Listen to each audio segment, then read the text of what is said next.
to an extent, but Oh yeah. So you had that. Then you had the Road Dogg and X-Pac from D-Generation X using the Run DMC music versus the Dudley Boys in a table match. Don't forget Terry on the side, or Tori on the side. I actually wrote T because I couldn't remember if it was Terry or Tori. Her real name's Terry, but her ring name is Tori. She's cute. She wasn't like what you call a major, but she was. Her biggest storyline was with Kane, and of course she's part of DX. Was that the thing where her and Kane were together, but she went for X-Pac? Yeah. Okay, I kind of remember that. Yeah, that was what led into this match. Wait, wasn't she? Didn't she do a thing with Raven? Like when Raven came back, like didn't she dress up in like a bodysuit and try to help him retain like the hardcore title? It had to be the hardcore because it would have been the only thing that Raven would have been involved in at that time. No, I don't recall her being part of that. Okay, because I kind of remember Tori, but I couldn't remember if it was her or Tori Wilson. But I don't think it was Tori Wilson because Tori Wilson was with Kidman when they came over. Either way. Oh, it's probably Terry Reynolds. It could have been. Sorry, but that's one of the things that never made sense. Like, oh, okay, we're gonna call them Dustin Rhodes, and Cody Rhodes. Well, what's Dustin Rhodes, aka Goldust's wife's name? Terry Reynolds. Could call her Terry Rhodes. Like, anyway. So we have this tag team tables match between the D-Generation X and the Dudley Boys. Back Tramp, by the way, they did also use Dustin Reynolds, by the way. Dustin Reynolds or Dustin Rhodes? They used Dustin Reynolds. They didn't use Dustin Rhodes. Now, even back then, when I was a kid, I was confused by the whole father-son last name, but he used his actual real last name. Yeah. Well, here's the thing. I kind of think that Cody should do. He might as well just change his last name to Rhodes legally, so that WWE can't claim that he can't use Cody Rhodes anymore. Well, I think there's between the legal issues with that. I think that's more or less one of the reasons, possibly why. But I haven't talked to Cody about it, so I don't know. He wants the Rhodes name back, but legal issues and all that stuff. Yeah, but I think if he changes his last name, he technically gets it back, but I could be wrong. Well, if they own the name, then it's more or less they could own that actual name of still. So, I mean, And one of the things I thought was funny, the way I think it's ROH or New Japan got around it, they would say Cody and Brandy Rhodes. Like, because we're not calling them Cody Rhodes. We're calling him Cody, and we're calling her Brandy Rhodes. Yeah. How they get away with it, or how they got by with it, with WWE owns the name Rhodes. I don't know. It's just a thought. Yeah, it's whoever has the intellectual property, and I don't know all the story behind all that. If I find it, I tell you, but I don't know the whole detailed situation behind closed doors stuff. What's going on? It's a lot of times if you use a name and you go on somebody else's network, such as that, there can be basically legal issues of you're on the program, so they own the rights. Sometimes I've heard that, but I said that business in that part of it I can't go into because I don't know all the fine lines basically. Yeah. That's why there's also issues when they had the broken character for the Hardy Boys. They had issues with TNA on that. Yeah, that's why we went woke. Yeah. But either way, back to this match at hand. D-Generation X pulls off the win against the Dudley Boys in this, and what do you think of this? 5.5. 5.5. What was the killer for you? I just wasn't overly invested. I don't think that they blend well together. I don't think so either. I just wasn't like it. Just didn't suit me that overly well. This isn't like the Dudley Boys and the Hardys or Dudley Boys and Edge and Christian. It just didn't seem like they had chemistry.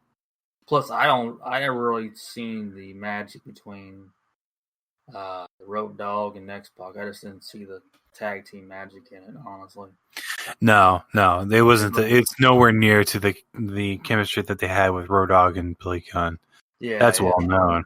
X-Pac is not a bad tag team wrestler, but he's better individually.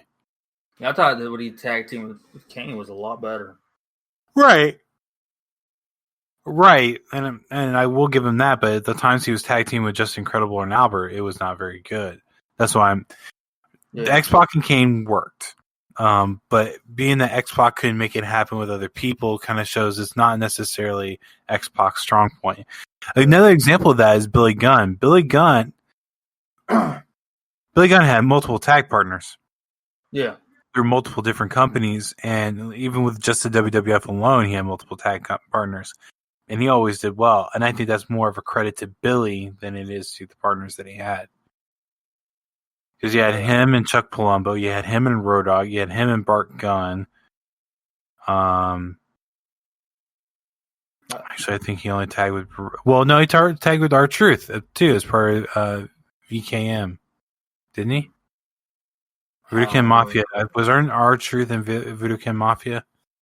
It was in TNA or something? Yeah, it was in TNA. It was him. I know it was for sure him and Road Dogg. Yeah, it was R-Truth and Road Dogg. They were in WWF tag teaming. Right. Is that what you're asking or saying or what? In TNA, they were a tag team, but I thought that they might have had Road Dogg as part of it. But basically, it was called the Voodoo Kin Mafia, VKM, Vincent Kennedy McMahon. And I wanted to say R-Truth was in there because I know he was part of 3 Live Crew with Conan, but I think I might be wrong about Voodoo Kin Mafia. I don't remember that right now. All right. So I would give this a 5 myself. Just, like I said, it's not a great match by any stretch of the imagination. No, definitely not. Dudley's can work good with a few people. Just wasn't happening here. And then finally, we have the 60-minute Iron Man match. I tripped all over that. With only 2 men in it. Yeah. Well, I mean, technically more if you count it, because you have Shawn Michaels as the special guest referee. Then you have Triple H with Shane, Stephanie, and Vince, because he definitely needs his support group here against the Rock. They came in later on, but yeah, either way, it was many people against one. Right. As usual when he dealt with that faction. Yeah, and it's kind of usual for a Triple H where he has to cheat to win, which it kind of doesn't really make sense given his look and his size and whatnot. He's kind of right, which is again goes along with the Cowardly Heel shtick. But if you look at Triple H, you don't think, oh man, this dude's gonna need a lot of help to beat this one, or beat honestly The Rock. But that's Cowardly Heel, and he plays it up right. That's it. That's all it is, man. That's the same thing with many more heels. Yeah, there's some that play really well. Excuse me. Play the heel really well. Or yeah. Cowardly Heel mainly. I thought honestly, when CM Punk was a Cowardly Heel, especially with the Straight Edge Society, it was really, really good. Yeah, absolutely. So did Orton. He played it up really well, I thought. Kurt Angle. Kurt Angle did a very well job with it too. I mean, Ric Flair did it pretty well when he had. Ric Flair did the best. Let's be honest. I won't say the best, but he played it very well. I can't say the word best. Kind of Hollywood Hogan. He played it phenomenal. I say the word phenomenal too much. You gotta expand that vocabulary. Heck, that was phenomenal. I thought AJ Styles did it really well too. It was fantastic. It was bigly. Bigly, there you go. Let me pull this real quick.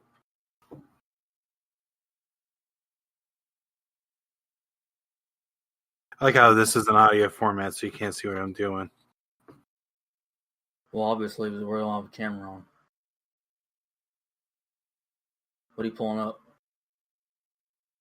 Huh. A thesaurus. This is no time for no time for a thesaurus. If I can spit it out right.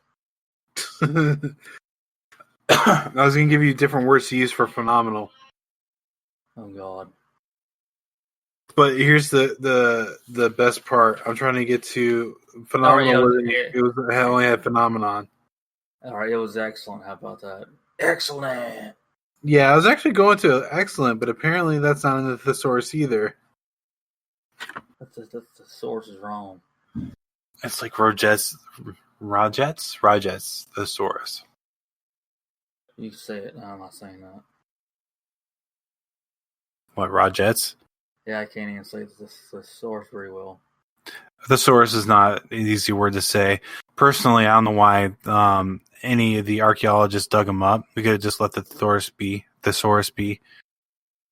Yeah, that would have been best. But I mean, you can use superb, outstanding, magnificent, exceptional, marvelous, wonderful, sublime, perfect, eminent. I don't like superlative. Can't use perfect. Because perfect was is dead.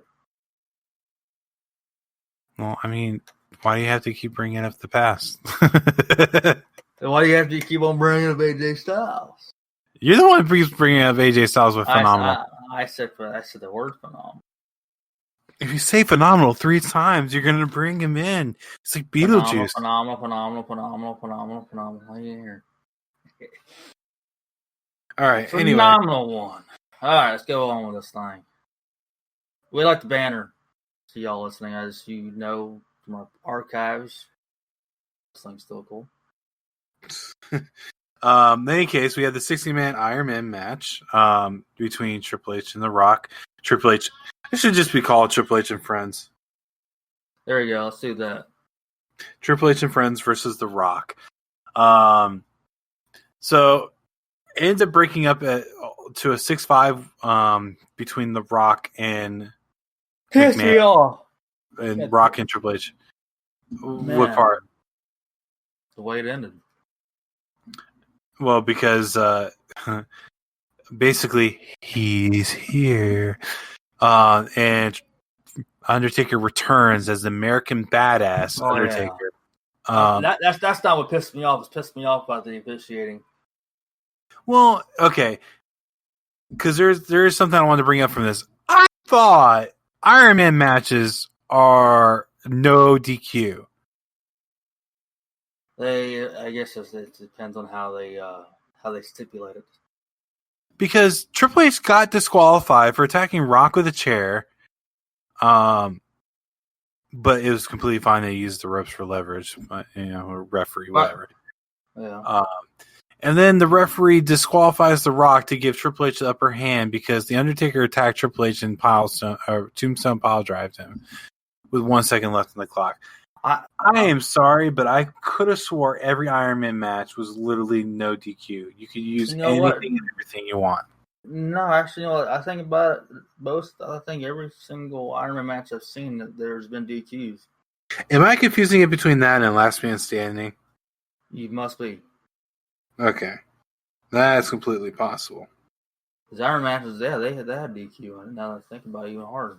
I just didn't like it when obviously that even as a kid I hated it, and the ending because he had obviously Rock's facing a bunch